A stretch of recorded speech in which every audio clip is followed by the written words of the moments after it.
नमस्कार दोस्तों, maths competition में आपका स्वागत है। प्रॉफिट एंड लॉस का अगला कॉन्सेप्ट लेके चल रहे हैं, तो चलिए शुरू करते हैं। पहला प्रश्न है,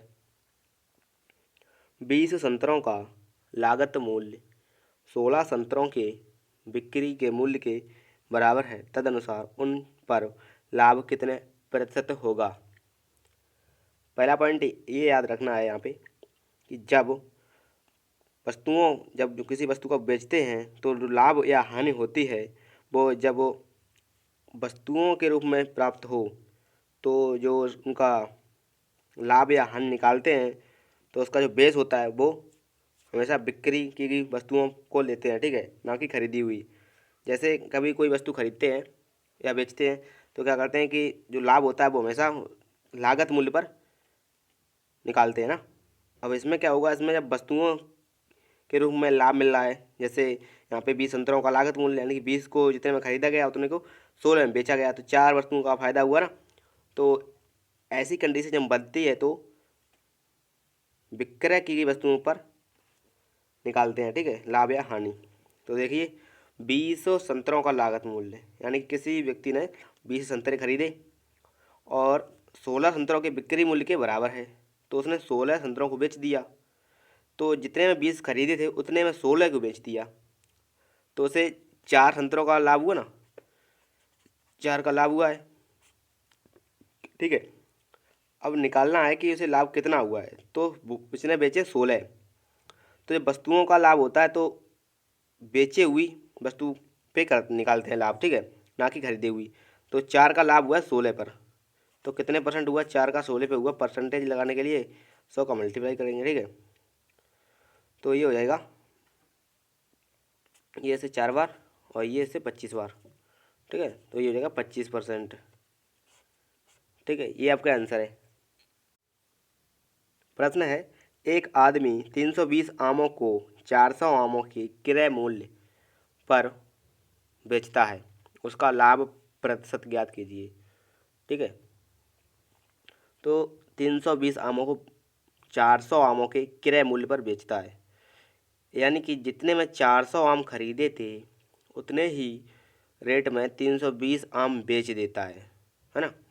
400 आमों को, जितने में 400 को खरीदा था उतने में ही 320 को बेच देता है, ठीक है। तो क्या हुआ कि 400 को खरीदा यानी कि उसे कितने का लाभ हुआ, कितने आमों का लाभ हुआ, तो सॉरी 400, तो उसे हुआ है 320 यानी कि यहाँ पे 80 का, है ना। उसे 80 आम उसे उसके पास बच गए ना, यानी कि जितने में 400 उसने खरीदे थे उतने ही रुपए में 320 बेच दिए, तो उसके पास अभी 80 आम बचे हैं ना। तो 80 का उसे लाभ हो गया ना, क्योंकि अब वो 80 से भी, वो 80 को बेचेगा वो उसका लाभ ही तो होगा ना। तो 80 बेचे हैं, मतलब 80 बचे हैं और अभी उसने बेचे हैं वो 320, ठीक है।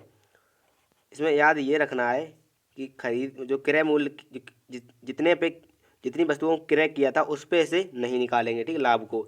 जितनी वस्तुओं को बेचा है उस पे लाभ को निकालेंगे, ठीक है। तो ये हो जाएगा, एक जीरो से ये जीरो कैंसिल और ये से 4 बार, ठीक है। ये हो जाएगा 100/4 यानी कि 25%, तो उसे 25% का लाभ हुआ है, ठीक है। इसी प्रकार से अगला क्वेश्चन देखते हैं। प्रश्न है, 15 वस्तुओं का लागत मूल्य 12 वस्तुओं के विक्रय मूल्य के बराबर है, ठीक है।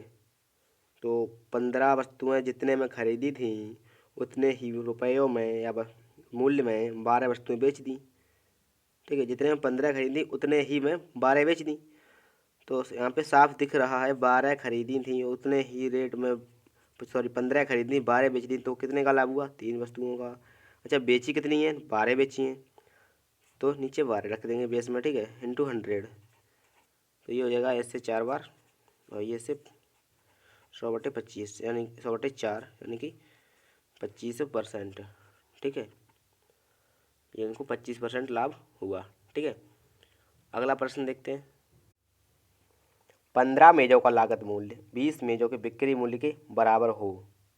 इस बार क्या है, 15 मेजों का लागत मूल्य यानी कि जितने में 15 खरीदी थी उतने में 20 मेजों को बेचना पड़ा, है ना।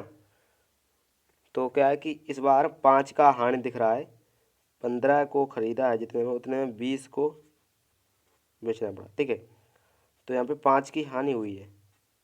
ठीक है, तो 5 की हानि हुई है, बेचा बेचा कितने को है? 20 को। तो यही इसमें बात याद रखनी है कि जितनी वस्तुओं को बेचते हैं उसी पे इसको ऑपरेट करते हैं। ठीक है, जो भी हानि हो या लाभ हो। ठीक है, तो 5 का हानि हुआ है 20 पे, तो कितना परसेंट हुआ? सॉरी, 5 × 100/20, यानी कि ये ऐसे चला जाएगा 5 बार, ये हो जाएगा 25%। ठीक है, तो हानि हुई है वो हुई है 25% की। ठीक है, वीडियो अच्छा लगा हो तो लाइक करें, चैनल को सब्सक्राइब अवश्य करें इसी प्रकार के कॉन्सेप्ट सीखने के लिए। वीडियो पूरा देखने के लिए आपका धन्यवाद।